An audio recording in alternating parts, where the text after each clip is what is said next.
What is up, guys? Frosty here today for another Frosty Features.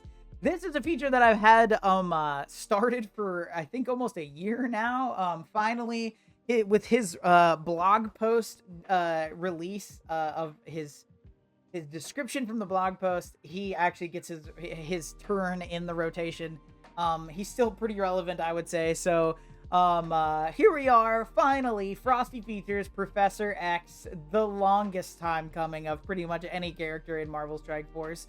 If you haven't been here, what this is a comic book background on the tunes that you use in Marvel Strike Force, and I am your humble guide through the pages past. According to Scopely, I updated the background because I was tired of the white line on the side, so here it is.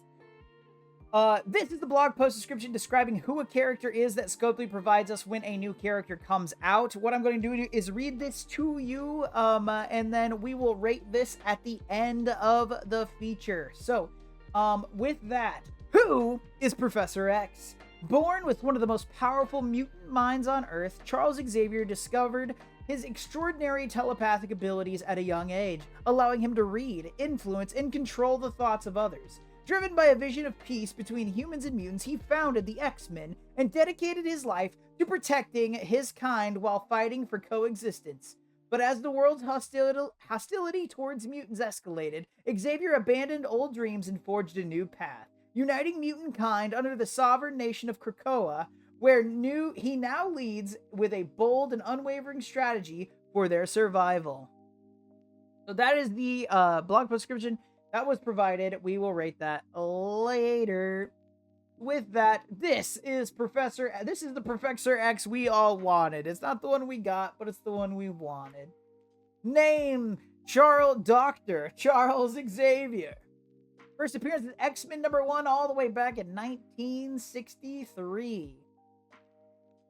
Power/abilities: telepathy. Against a lot of common knowledge, Professor X, Charles Xavier, his only actual power is telepathy.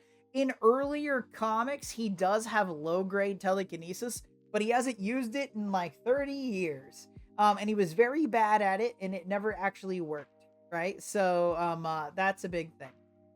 Aliases: no duel. He really just goes by Professor X or Charles Xavier.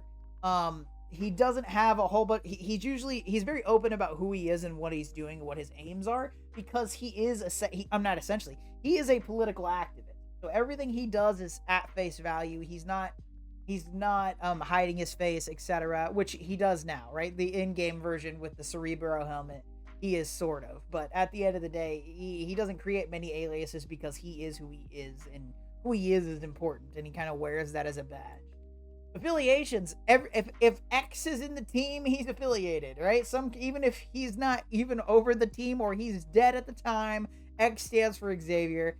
All X teams, so X-Men, Excalibur, New X-Men, all of the X-Force, all of them, X-Factor. I don't know why I keep trying to name them. There's a lot, so ultimately, if it's got X in it, he's involved. He also has a short stint in being involved with Orchis before they go on a big mutant killing spree. We talked about in a few different Frosty Features. And of course, a very reputable member of the Illuminati, as portrayed not only in the comics, but also in one of my least favorite Marvel movies there is.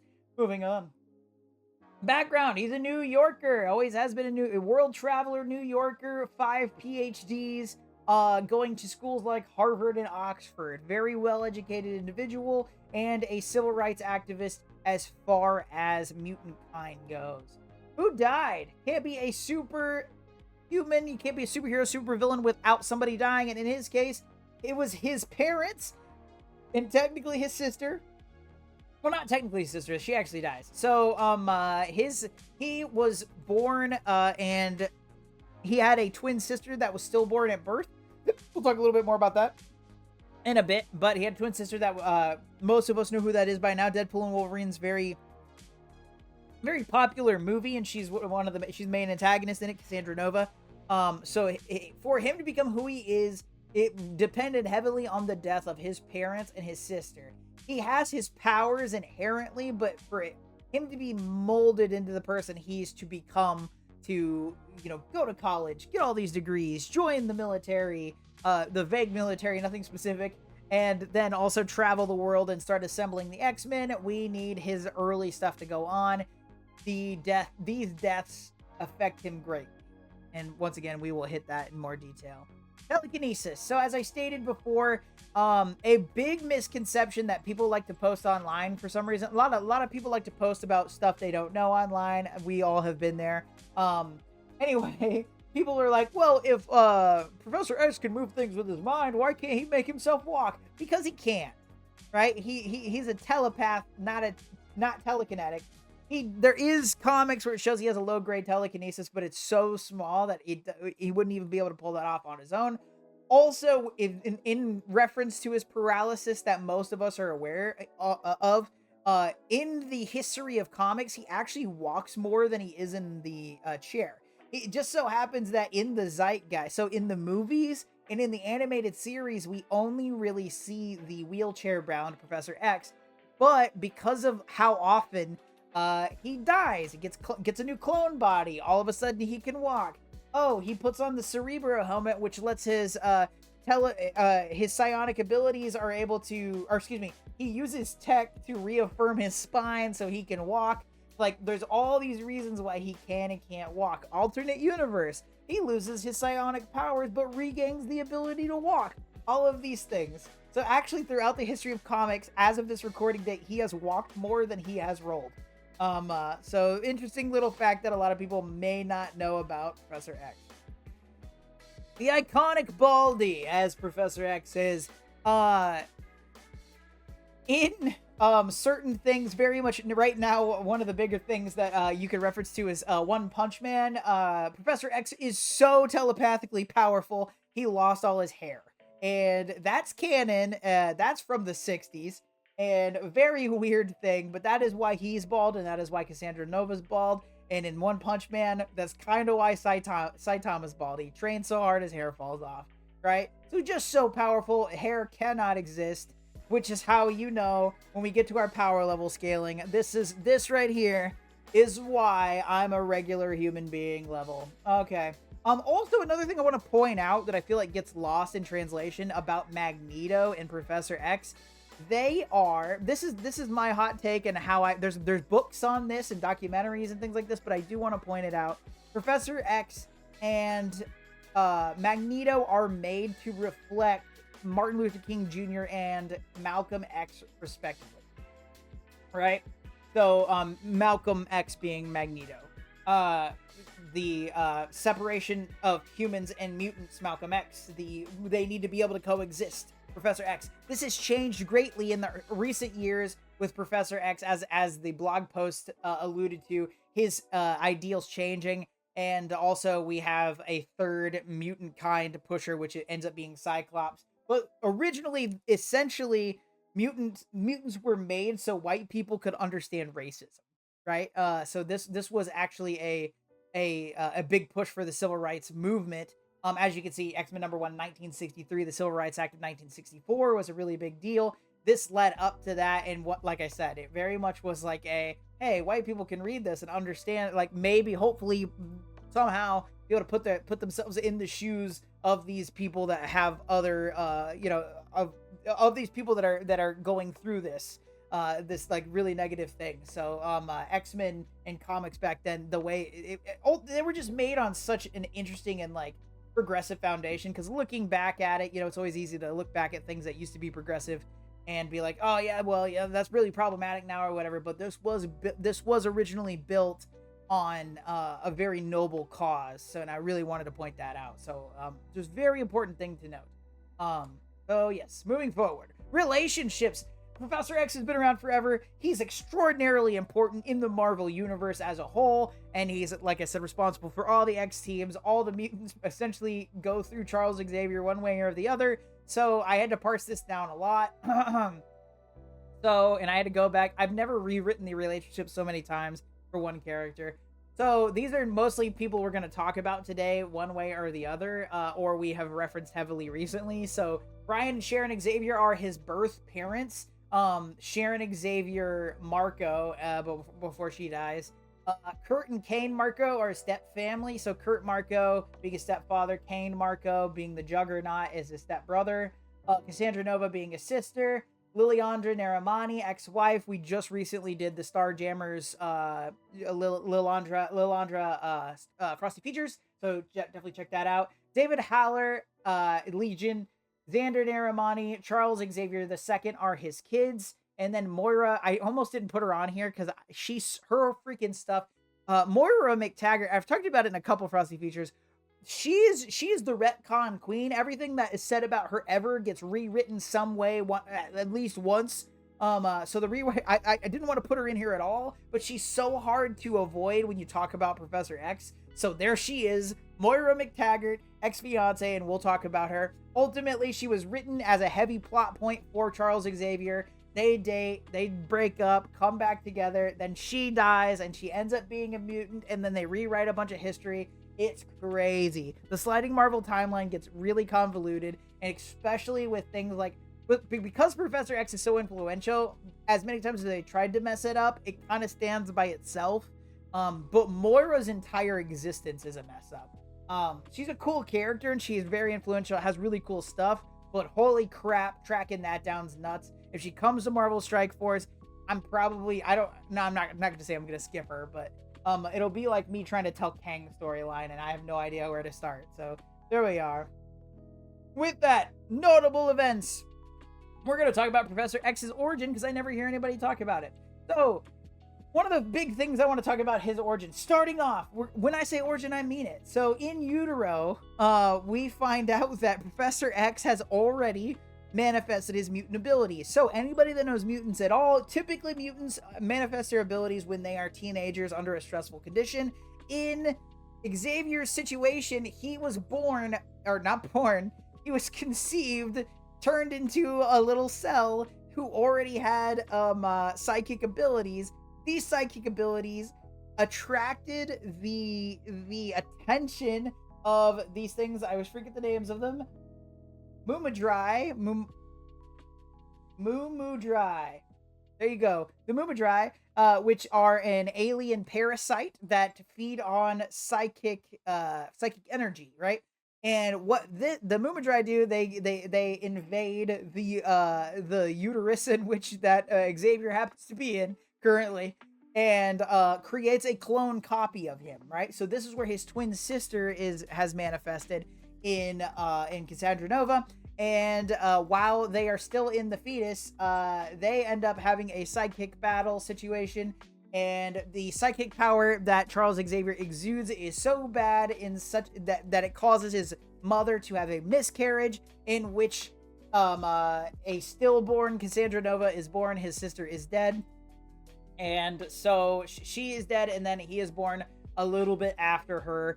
A healthy baby boy situation. So Cassandra Nova, from this dead clump of cells that comes out, that is Cassandra Nova, she is reborn through alien tech, and then Cassandra Nova, that's how we get Cassandra Nova in the Marvel universe, right? So then we have little baby Xavier born to Brian and Sharon, and things are going swimmingly. They're in New York, and then Brian gets a job at a genetics lab in Alamogordo. I don't know if I wrote it down. In New Mexico, in a genetics research lab. I didn't write it down.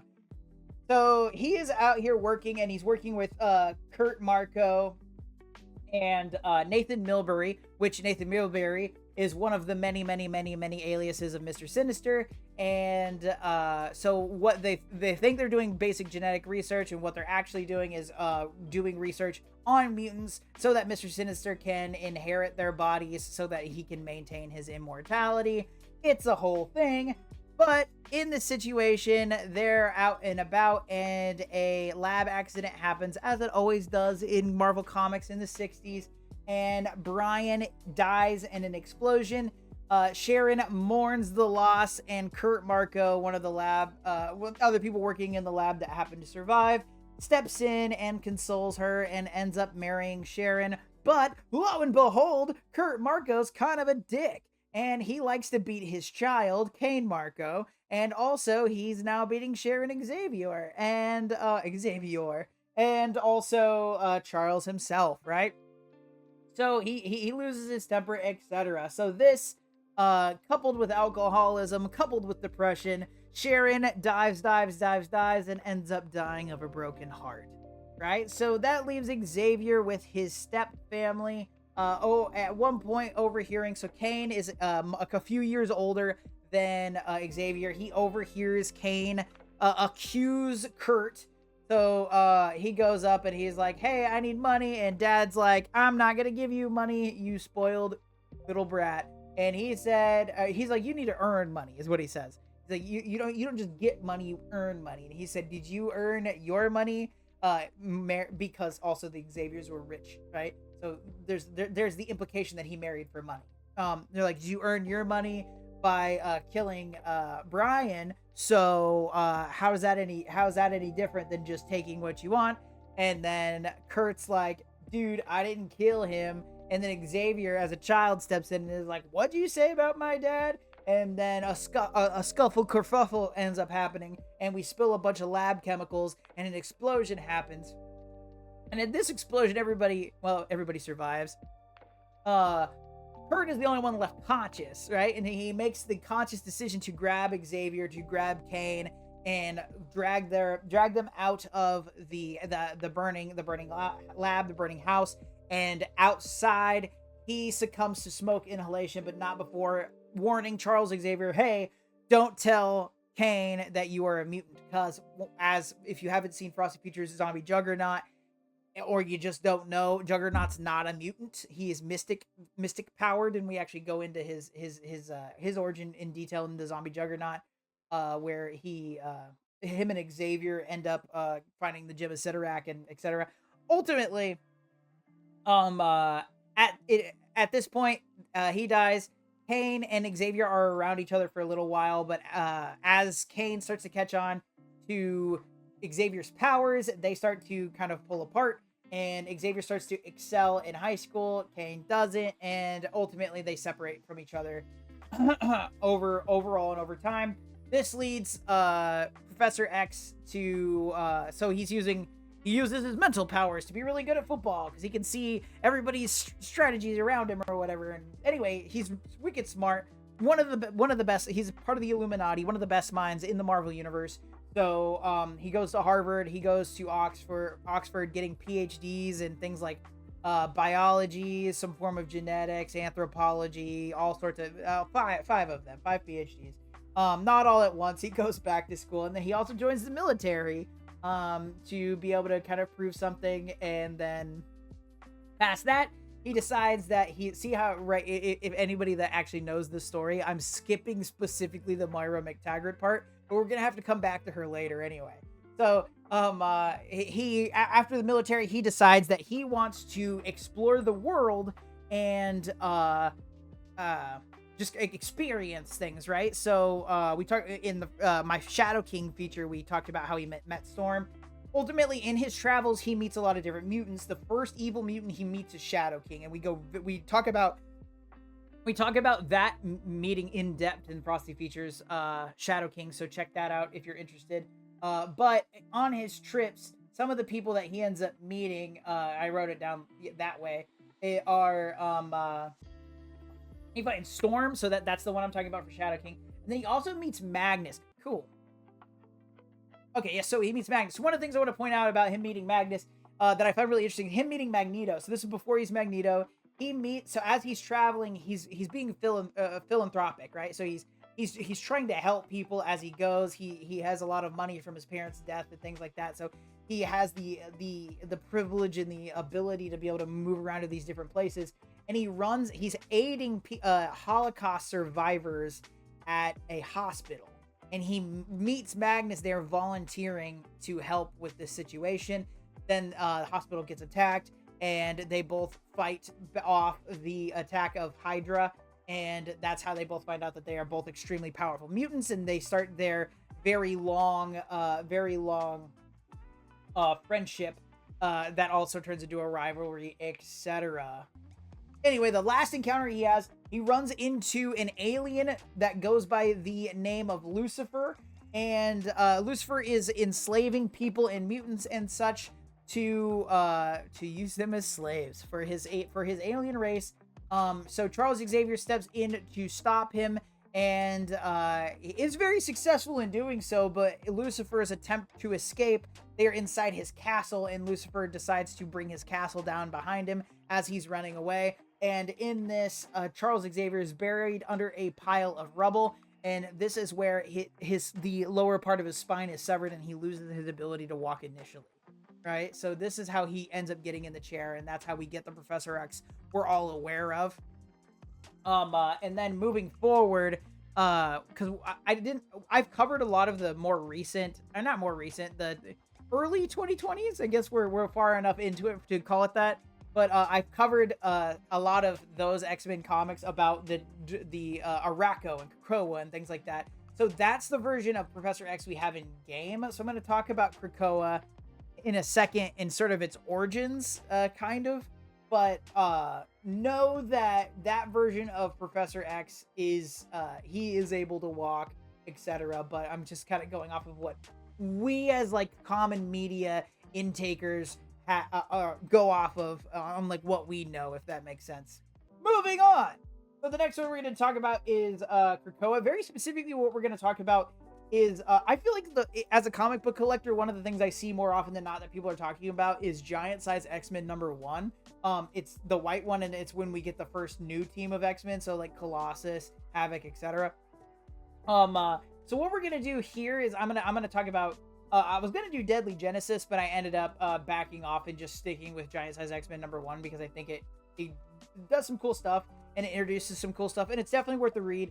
It's not something you could just pick up, obviously. But there are many reprints, Marvel Limited, etc. So there's a lot of ability to read it. So what we're going to talk about is Giant Size X-Men #1. So with that, Xavier is using the Cerebro.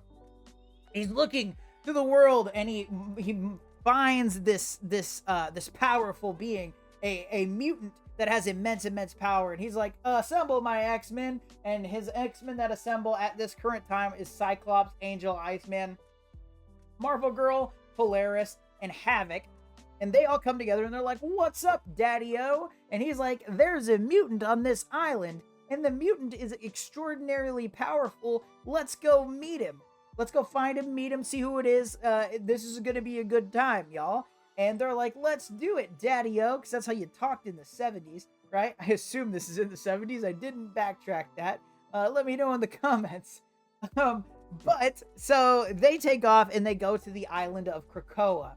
In arriving at the island of Krakoa, they find a temple in the center of the island, and a giant monster appears. And all of our X-Men join together and do their best to thwart said giant monster. But it turns out the giant monster is the reading that Professor X was able to pick up. And all of the X-Men fail and are captured, right?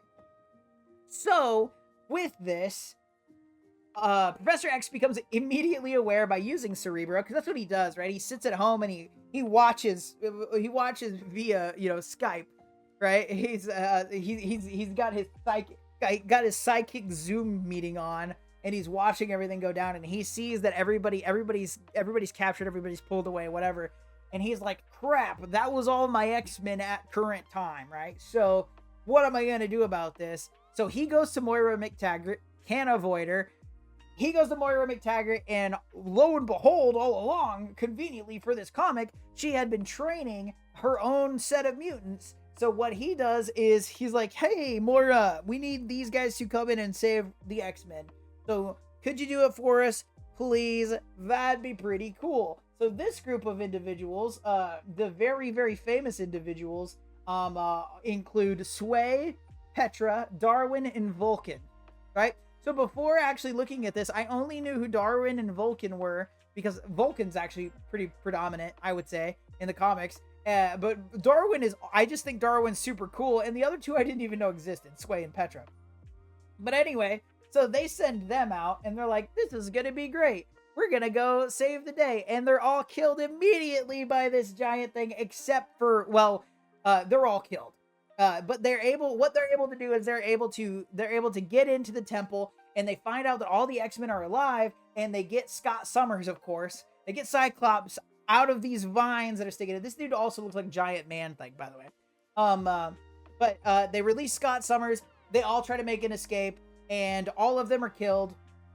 And during this time, it's like, because Vulcan is one of the Summers, right? He's Alex and Scott's brother, right? He's Gabriel Summers. And they find that out, and they reconcile and all this stuff. And so only Cyclops is able to make it off the island. Everybody else is killed. We find out later that Vulcan's not killed in Second Genesis. Like I said, I was thinking about talking about Second Genesis. We find out Vulcan's not killed like way later. But spoiler alert, he's not. But that's the end of his story right here.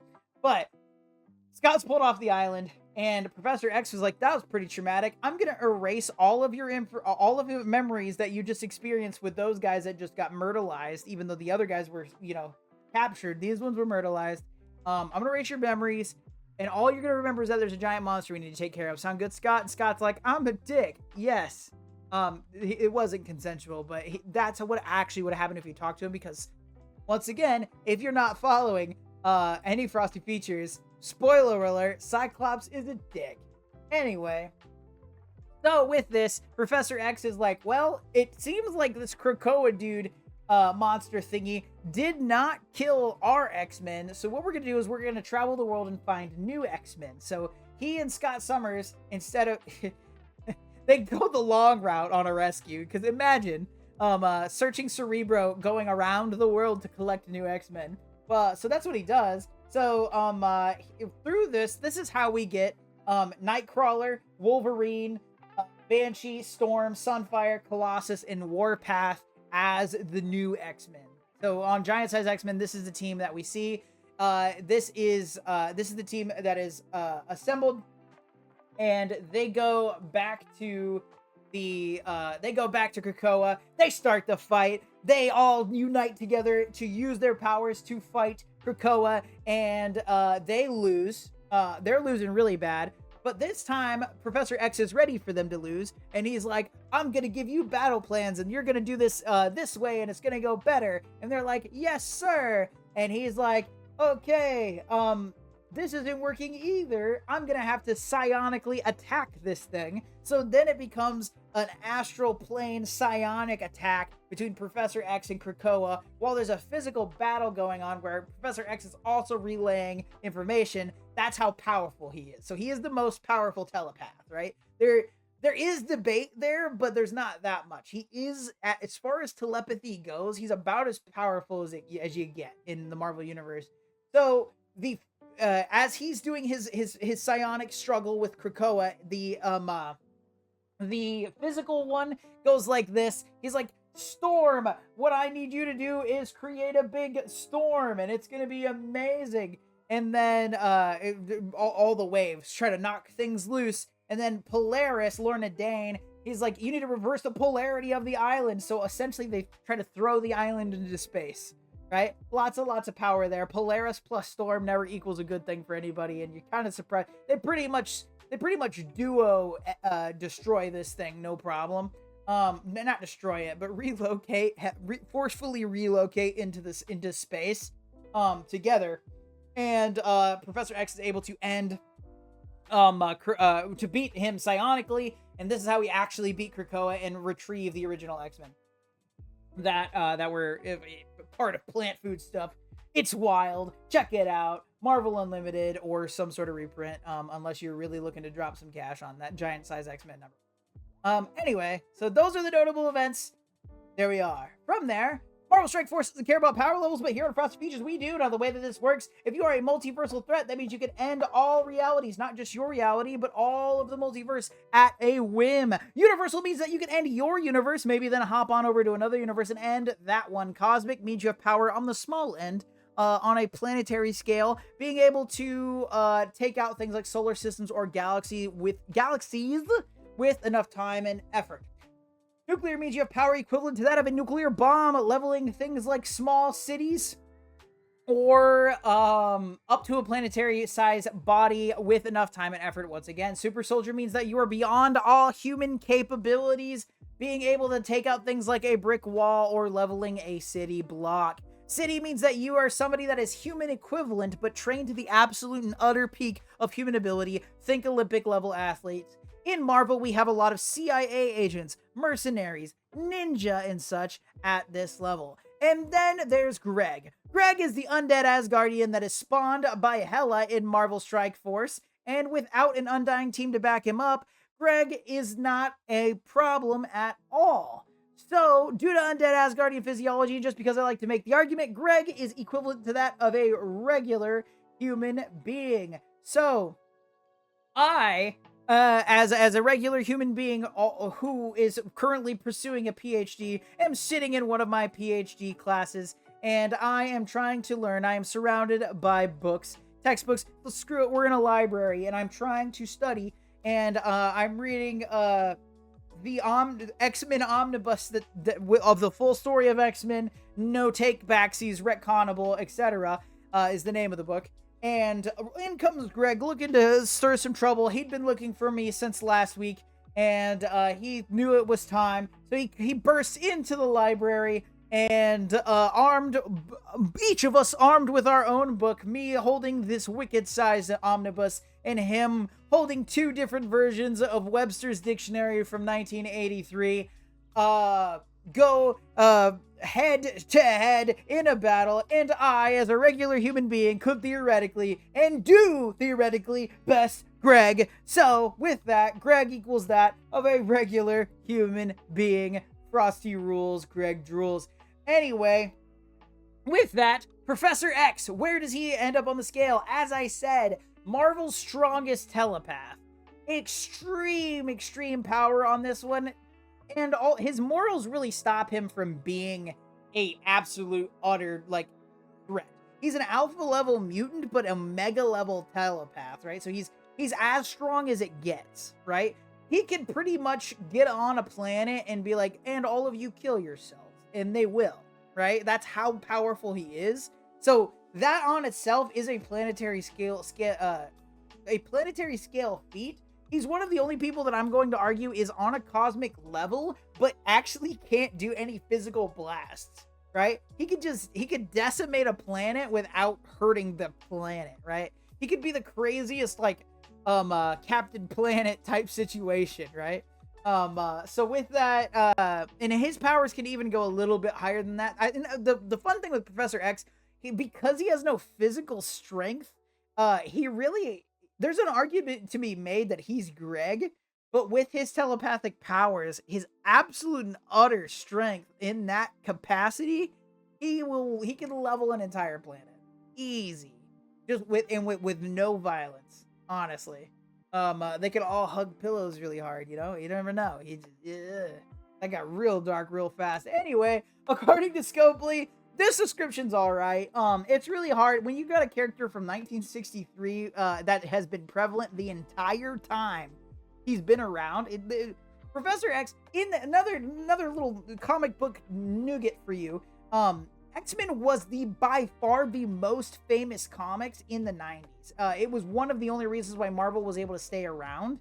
So from 1963 all the way to modern day, Professor X has been consistent in runs. Even when he dies, he always comes back or has some sort of influence. Whereas things like Captain America have been around since the 40s, Namor, things like that, they have long periods of time where they're not around, right? There's runs where they're gone, or that writers don't have them, or somebody took the IP away for a while, whatever. Professor X has been part of the Marvel zeitgeist from the beginning and still going. So honestly, he's probably the character that I have covered that has the most stuff on him. So as far as writing a description, this is pretty decent. I would argue that it's saying that he's one of the most powerful mutant minds. He is the most powerful mutant mind, but also that's really splitting hairs. I really think as far as writing a description, this is about as good as you can get for somebody that has such a storied background. I've went 35-ish minutes on just talking about two events in his very long career. We didn't even break out of the things I just talked about. We didn't even break out of the 70s, right? So there's a lot there. He is quite an influential character, and of course his his effect on Marvel Strike Force as of this recording date hasn't even really been felt by everyone yet, as our Krakens are really the only people enjoying Professor X at current moment. But he will start trickling in to our arena shards and Cosmic Crucible battles soon. So stay tuned and buckle in, people. That is Frosty Features Professor Xavier. It was a long time coming. I hope that you all enjoyed it. Please let me know in the comments below your favorite Professor X moments, or if I got anything wrong, or any MSF thing you'd like to know, see, whatever content, whatever. Just hit me up in the comments. I'd love to hear from you. Please be sure to like, share, and subscribe here on YouTube, where it doesn't cost you anything but a couple of clicks. And as a reminder, I stream on YouTube and the link above on Twitch Sunday mornings, 8 a.m. Central Standard Time, where we do Frosty Features live. I hope that you all enjoyed this. I hope that you all have a fantastic, fantastic week. And most importantly, y'all, stay cool.